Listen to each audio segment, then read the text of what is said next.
Bem-vindos à aula 11 da disciplina de Introdução à Linguagem de Programação Python, ministrada na Faculdade de Letras da Universidade Federal de Minas Gerais. Hoje falaremos sobre o tratamento de erros e exceções nessa linguagem de programação. Então, como nós vimos na aula 5, existem três tipos de erros que podem acontecer numa linguagem de programação como o Python. O primeiro, que é o mais fácil de ser corrigido, são os erros de sintaxe. E esses erros eles são relacionados ao vocabulário específico dessa linguagem de programação. Então, eu vou demonstrar um erro de sintaxe para vocês relembrarem no terminal. Então, aqui eu tenho o terminal do meu computador aberto. Vou entrar no Python. Então, por exemplo, vamos supor que eu quisesse imprimir bom dia. Ele vai me dar um erro de sintaxe. Ele vai falar, olha, você esqueceu os parênteses da função print. Então, se eu colocasse, a função funcionaria. Então, esse é um erro de sintaxe. É relacionado à sintaxe da linguagem de programação Python. Outro tipo de erro são os erros de execução. E esses são aquelas exceções que acontecem por algum erro do programador. Então, o programa ele pode travar, ou ele não faz nada, por exemplo, quando ele está num laço infinito, ou quando ele devolve um erro simplesmente. Então, vamos demonstrar um exemplo também no terminal para vocês relembrarem. Então, vamos supor que eu tenho uma variável aqui textual, que ela armazena o 4 digitado. Vamos supor que eu quisesse converter essa variável para inteira, eu teria um erro de operação, simplesmente porque o Python ele não converte uma variável textual dessa forma, certo? O correto era ter algo assim, um número, né, numa variável de texto, aí sim, um algarismo, né, aí sim ele conseguiria fazer a conversão. E o outro tipo de erro são os erros semânticos. E esse erro é quando o programa ele executa do início ao fim, ele não aponta nenhuma exceção, mas ele não retorna o resultado esperado. E muitas das vezes isso acontece por erros de lógica no programa. Bom, nós também vimos na aula 5 formas de mitigar esses erros, que são as técnicas de refatoração e depuração. Então, a gente sempre tem que refatorar o nosso código, ou seja, aquele processo que envolve editar e limpar o código previamente escrito, sem alterar o objetivo desse código. E a questão da depuração, quando a gente usa um debugador para a identificação e remoção de erros num programa ou software. Esse processo de depuração é muito utilizado para a gente encontrar o erro semântico, por exemplo. Só que o problema é o seguinte, mesmo depois da refatoração e da depuração, pela natureza de alguns programas, vai acontecer erros mesmo assim. Então, por exemplo, um tipo de erro muito comum que acontece são por fatores externos. Vamos supor que o programa de você está acessando um site para buscar alguma informação, só que a conexão cai, ou aquele site está fora do ar. Então, vai imprimir um erro para você, o programa de vocês vai ter uma exceção, ou vocês tentam acessar um arquivo que ele não existe. Vai dar um erro, certo? E o problema é o seguinte, a gente não pode deixar o programa parar, simplesmente com um erro. Eu acho que muitos de vocês já tiveram que usar algum serviço digital, seja público ou de uma empresa privada, e tem aquele famoso, né, o sistema está fora do ar. Isso tende a ser muito chato, isso nos irrita, é muito custoso você ter um serviço fora do ar. Então, para a maioria desses erros que podem acontecer por influências externas, a gente precisa antever esses erros e a gente tem que tratar ele no nosso programa, no caso dele acontecer, para que o programa não pare de funcionar. Então, no Python, a maneira mais prática de fazer isso é por esses dois comandos que a gente chama de try e except. Essa é a sintaxe. Então, basicamente, a gente coloca dentro do try aqueles comandos que a gente sabe que são suscetíveis a um erro. E caso esse erro aconteça, a gente tem que criar uma rotina para tratamento, para se desviar desse erro, e essa rotina de tratamento, esses comandos, a gente coloca dentro do ambiente do except. Então, agora eu vou mostrar alguns exemplos para vocês no Jupyter. Então, o primeiro exemplo que eu quero mostrar para vocês de influências externas é quando a gente faz a entrada de dados dos usuários, como vocês já aprenderam anteriormente, que se faz com o comando input, certo? Então, por exemplo, eu coloco o comando input aqui, se eu pedir uma entrada para o usuário, ele dá, e essa entrada é armazenada numa determinada variável que aqui eu estou chamando de A. Mas vamos fazer o seguinte, vamos supor que eu quero pedir para o usuário que ele entre um número, e esse número a gente vai calcular a raiz quadrada dele e vai devolver, vai imprimir na tela. Tá? Então eu vou usar aqui o módulo math para fazer a raiz quadrada. Eu vou utilizar uma variável chamada número, que eu vou receber um valor do usuário. Aí com essa variável número, eu vou calcular a raiz quadrada certo? E vou salvar na variável raiz. E aí eu vou imprimir a raiz quadrada de número vou devolver raiz. Então, se eu colocar esse programa para funcionar agora, primeiro eu posso até colocar uma mensagem aqui para o usuário, né? Digite um número, certo? Antes de rodar aqui, eu preciso converter esse número para float, porque o input ele recebe uma variável do tipo texto, e aí eu vou rodar. Então, digite um número. Vamos supor que eu coloque 16, ele me devolve aqui, né? A raiz quadrada de 16 é 4. Então, posso pedir aqui, olha, me devolve a raiz quadrada de 9, devolve a raiz quadrada de 9 é 3. Mas vamos supor que algum usuário, ele colocasse por extenso, né? Digitasse 9. Nosso programa daria um erro de execução na linha 6, porque ele não consegue fazer a conversão de uma string, né, uma variável textual como 9, para uma variável do tipo flutuante. Então a gente sabe, a gente se anteviu que pode acontecer um erro nessa linha. Então aí o que a gente pode fazer? É colocar essa linha, assim como o que vem depois, que é influenciado pelo erro que pode acontecer nessa linha, dentro de um ambiente try. E aqui a gente cria uma rotina de tratamento desse erro. Então a gente, por exemplo, pode falar para o usuário, olha, número inválido. Certo? Então o programa ele vai vir aqui, vai imprimir, o usuário digite um número, até aqui nenhum erro é possível, vai pedir para o usuário para digitar esse número e armazenar na variável número pelo comando input, aqui também nenhum erro é possível, só que assim, essa parte aqui e a parte posterior influenciada por essa linha, a gente coloca dentro de um comando try, porque pode acontecer um erro.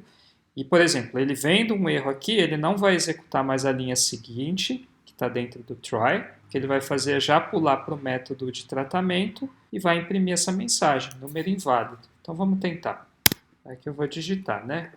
4. Aqui ele vai fazer o tratamento. Olha, número inválido. Ainda se eu quisesse fazer melhor, poderia criar aqui um indicador de passagem, né? Terminado igual a falso. Então, enquanto não estiver terminado, coloco isso aqui dentro. Então, aqui, imprimi o número. Ele chegou até aqui ao final. Eu posso falar que terminado é igual a true, ou seja, pode terminar o laço. Caso contrário, coloco terminado igual a falso aqui, certo? E aqui eu posso mudar a entrada, posso falar, olha, digite um número válido. Então, vamos ver agora. Então, digite um número. Eu vou falar, coloco uma string aqui, né? Vai falar, olha, digite um número válido. Coloco 4. Digite um número válido. Então, eu coloco agora 4. E aí, ele me retorna o valor, termina o laço. Então, essa é a forma que vocês vão fazer o tratamento de erro no Python. Bom, existe ainda um segundo caso que vocês podem antever mais de um erro que pode acontecer e para cada tipo de erro vocês querem fazer um tratamento diferente. Então eu vou demonstrar para vocês um exemplo no Jupyter. Então vamos supor aqui que eu quero criar um programa que eu vou pedir duas entradas para o usuário, um numerador e um denominador. E aí eu vou fazer a divisão do numerador pelo denominador e eu vou devolver o resultado para o usuário, certo? Então eu posso vir aqui, né? Tem uma variável numerador, que eu vou receber um valor, um input. Eu posso até colocar aqui, né, a mensagem para o usuário, para o sistema ter uma usabilidade. Então, digite um numerador. Aí eu vou pedir um denominador.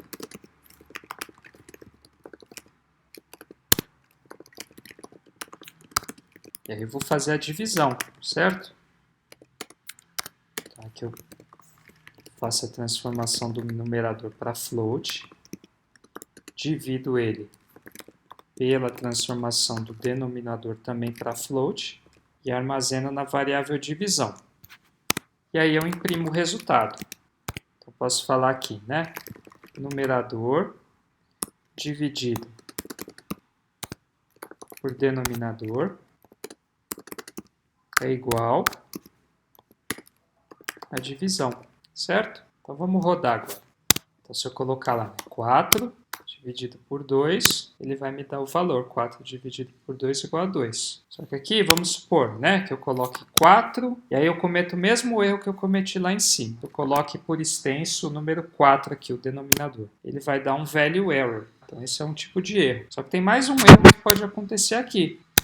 Que se eu dividir um valor por zero, ele dá um erro, certo? Porque não é possível matematicamente dividir um número por zero. Então eu tenho dois tipos de erros. Então vamos supor que eu quisesse ter dois tratamentos diferentes. Então a gente sabe que os erros eles vão acontecer nessa linha. Então aqui a gente abre o ambiente try, coloca as linhas e as linhas posteriores que podem ser influenciadas, né, por onde acontece o erro, porque se não tiver divisão não tem como eu imprimir. Então não adianta, por exemplo, eu fazer isso aqui, né? Só tratar essa linha. Eu tenho que tratar as linhas que podem ser influenciadas pelo erro também. E aí aqui eu posso designar o erro. Posso falar, olha, quando o tipo de exceção for um value error, digite número inválido. E quando o tipo de exceção for do tipo zero division error, a gente coloca aqui, o denominador deve ser maior que zero, certo? Então vamos ver. Então aqui eu vou colocar o numerador, eu vou colocar o denominador zero. Então aí ele dá esse tratamento, certo? Ele imprime essa mensagem, o denominador deve ser maior que zero. Agora se eu colocar, por exemplo, uma string que não pode ser convertida num número flutuante e vai dar um value error, ele vai capturar o erro aqui, certo? Primeiro ele vai pedir aqui o outro. E aí ele vai falar, olha, número inválido. Então essa é a forma que vocês podem tratar mais de um erro. Lembrando que a gente também pode fazer daquela maneira que foi feito no exemplo anterior. Então enquanto não terminado, certo? Se chegar aqui até o fim do try e terminou, né, fez a impressão, posso colocar terminado igual a true. Caso contrário, ele vai continuar que nem false. Né? A gente não precisa fazer a redundância aqui, né? Colocar o terminado igual a false. Então, se a gente rodar agora, vamos supor que eu faça, né, 1, 0, vai falar, o denominador deve ser maior que 0. Vamos supor que eu coloque 4, 4 aqui, vai falar número inválido. Eu tenho que tentar até a hora que ele consegue fazer o cálculo, certo? Outra utilização recomendada do comando try e except é quando vocês quiserem fazer o acesso de uma chave num dicionário. Então, ao invés de vocês checarem se aquela chave existe a partir de uma condição, é melhor vocês usarem o try except, como eu vou demonstrar. Então, aqui no Jupyter, o que a gente pode fazer é acessar o dicionário Luke, né, que a gente aprendeu na aula 9, na aula de dicionários. Então, vou importar aqui algumas variáveis só para demonstrar para vocês. Então, aqui eu vou iniciar o Luke, que nem a gente aprendeu, certo? Usando o comando JSON, lukept.json. Então aí, por exemplo, se eu tento acessar uma chave que não existe, vai dar um erro de chave, key error. Eu preciso tratar esse erro. Então tem duas formas que eu posso fazer. Eu posso fazer a partir de uma condição. Tá? Aqui na condição eu checo primeiro, né?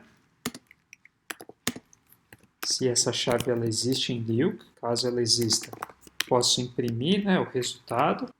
Tá? Aqui ele não devolve nada. Mas a gente pode mensurar o tempo, tá? Só para vocês verem a diferença.